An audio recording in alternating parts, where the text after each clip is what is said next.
अगर सत्य के मार्ग में चलना है तो कदम रखते ही दो परिस्थितियां आती हैं, प्रायः सत्संग में वर्णन किया जाता है। या तो इतनी अनुकूलता माया फेंक देगी कि आपका मार्ग रुक जाए, या प्रतिकूलता फेंक देगी। आपको किसी भी स्थिति में भयभीत नहीं होना, कदम आगे बढ़ाते रहो। ये सब प्रतिकूलताएं अनुकूलता के रूप में बदल जाएंगी। परमार्थ के पथिक का हर सूल फूल बन जाता है। हमारा निश्चय दृढ़ हो, हमारी भावना दृढ़ हो, उसमें हिलना नहीं। अच्छा, एक बात और, जैसे हम सत्य मार्ग में चल रहे हैं तो आप ये तो जानते हो सत्य मार्ग सत्य का मार्ग है, उसका परिणाम अमंगल कैसे हो सकता है?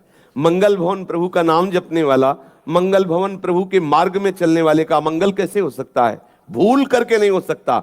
अगर अमंगल हो रहा है तो जो अमंगल हमारा जमा था उसको कुछ कम करके नष्ट किया जा रहा है। एक बार हमने सुनाया था कि एक बाल्यावस्था से भजन परायण थे ब्रह्म ऋषि, तो वो यौवन अवस्था को प्राप्त हो गए थे। शालिग्राम साथ रखते और विरक्त होकर भजन करते।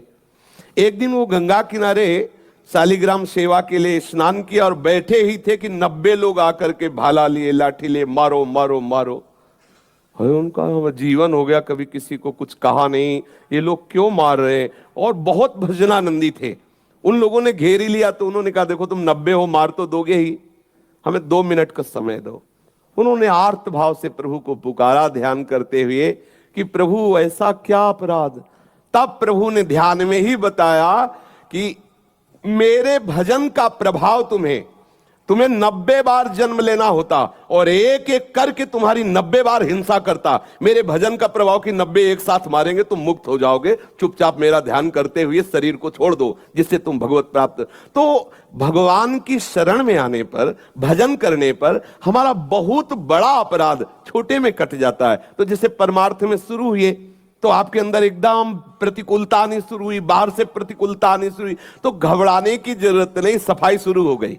जब तक हम सोहनी नहीं लगाते तब तक कूड़ा नहीं दिखाई देता, और जहां सोहनी लगानी शुरू की तो कूड़ा दिखाई देने लगा। ये नाम जप करना, ठाकुर सेवा करना, साधु संग करना, ये हृदय में सोहनी लगाना है। अब जन्म जन्मांतरों के पाप भरे हुए हैं तो प्रभु कृपा करके उनको निपटाते रहते हैं। तो घबराना नहीं कि जब से सत्संग सुना, जब से नाम जप शुरू किया तो विपत्तियां आना शुरू हो गई। वो आना नहीं शुरू हो गई, वो तुम्हें नष्ट करने के लिए पहले से जमा थी, अब वो हटना शुरू हो गई।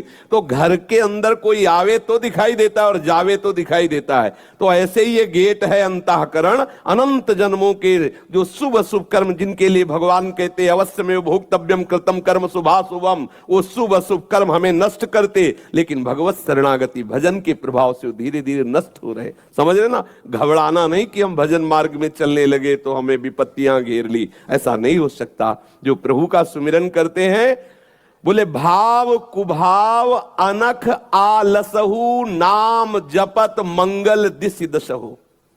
लाभस्ते साम जयस्ते साम, उसी का लाभ है, उसी की जय है जो भगवान नाम जप करता है। कौन ऐसा है भगवान नाम जापक को परास्त कर सके? इसलिए मुझे लगता है कि इस मन की चाल पर, इस माया की चाल पर आप हार मत जाना। अगर हार गए तो परमार्थ से भ्रष्ट कर देगी, हाथ नहीं लगेगा कुछ। समझ रहे?